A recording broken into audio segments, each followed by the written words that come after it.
Chapter की starting में हमें दिखाया जाता है सनसेट का सीन, जिसके बाद शेन शिफ्ट होता है फाई और यांग की तरफ, जो कि सनबाथ ले रहे होते हैं। अचानक से फाई उठती है और वो बोलती है कि उसका व्यू दोबारा से कनेक्ट हुआ है डीप ब्लू रेस के किसी आदमी से।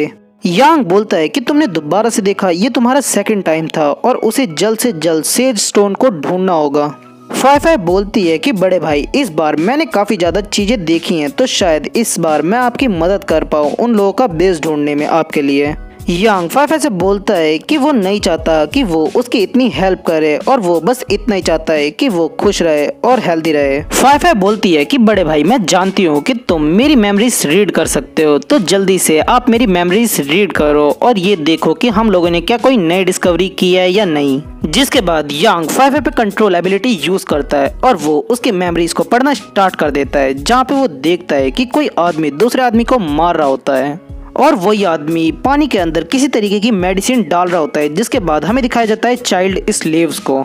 यांग बोलता है कि इस बार फाई की मेमोरी किसी ओल्ड मैन से कनेक्ट हुई थी, जो कि डीप ब्लू रेस का मेंबर है, और उस आदमी ने पानी के अंदर उस पाउडर को मिला दिया था, जिसकी वजह से और ज्यादा लोग इन्फेक्ट हो सके, और वो उन टीनेजर्स को अपना प्यादा बना रहा है। सो अब से ये स्टोरी थोड़ी स्पाइसी होने वाली है। जिसके बाद हमें दिखाया जाता है जिमा उरुक को, जो कि टॉप 10 ब्यूटी के अंदर आती है 4 सीट टेरिटरी के अंदर। जिमा बोलती है कि हनी, क्या तुमने मुझे मिस किया, क्योंकि मैंने तो तुम्हें काफी ज्यादा मिस किया।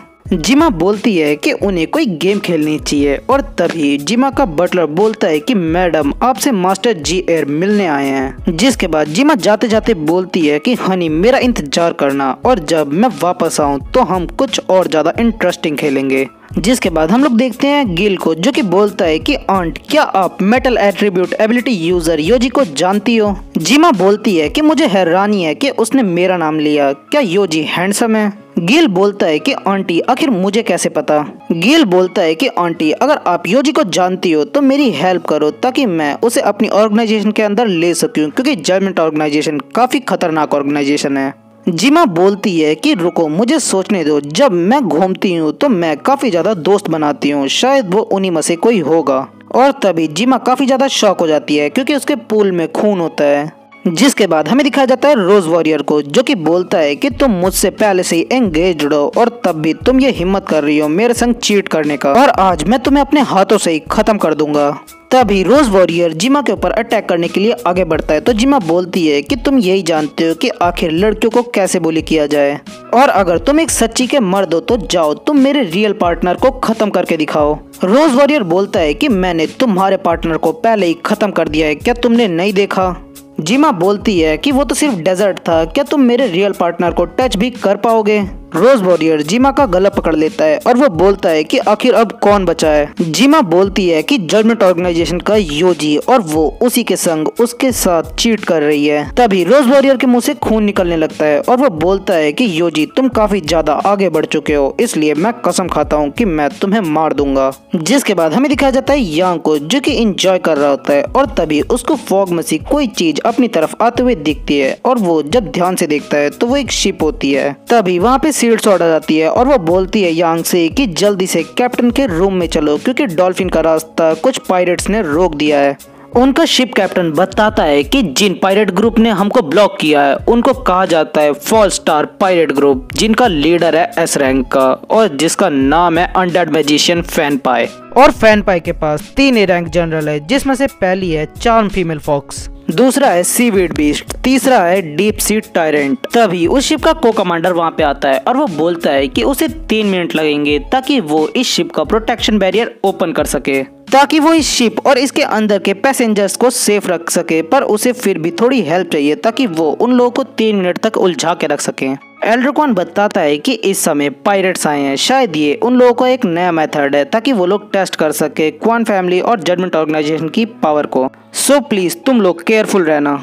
यांग बोलता है कि उसने ऐसे लोगों को नहीं देखा जहाँ पे वो लोग उसे इतनी आसानी से एक्सपी दे रहे हैं। यांग बोलता है कि फॉलिंग स्टार पायरेट ग्रुप के लीडर को तुम लोग मुझ पे छोड़ दो और बाकी का सील्ड स्वॉर्ड और तुम लोग संभाल लेना। रोंग यांग को लड़ने से रोक देती है और वो बोलती है कि अभी तक तुम्हारे जख्म भी फुल्ली तरीके से रिकवर नहीं हुए हैं।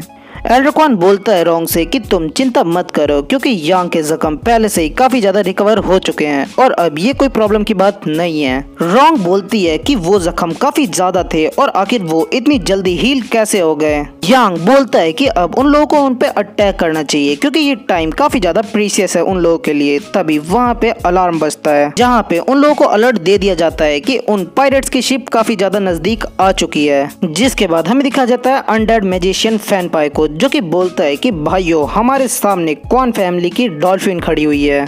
फैनपाई बोलता है कि भाइयों तुम मुझे बताओ कि आखिर तुम्हें क्या चाहिए। जहाँ पे फैनपाई के क्रूमेट्स बोलते हैं कि उन लोगों को चाहिए गोल्ड, ज्वेलरी और सुंदर लड़कियां और उन लोगों को मारना है सबको। तभी वो लोग डॉल्फिन के ऊपर अटैक करने के लिए आगे बढ़ते हैं और हम लोग देखते हैं कि वो लोग पानी में भी खड़े हो सकते हैं। जिसके बाद हमें दिखाया जाता है यांग को, जो कि डॉल्फिन के ऊपर से जंप करता है और वो फैनपाई के क्रूमेट्स को ऑब्स्टिकल की तरफ पार कर रहा होता है।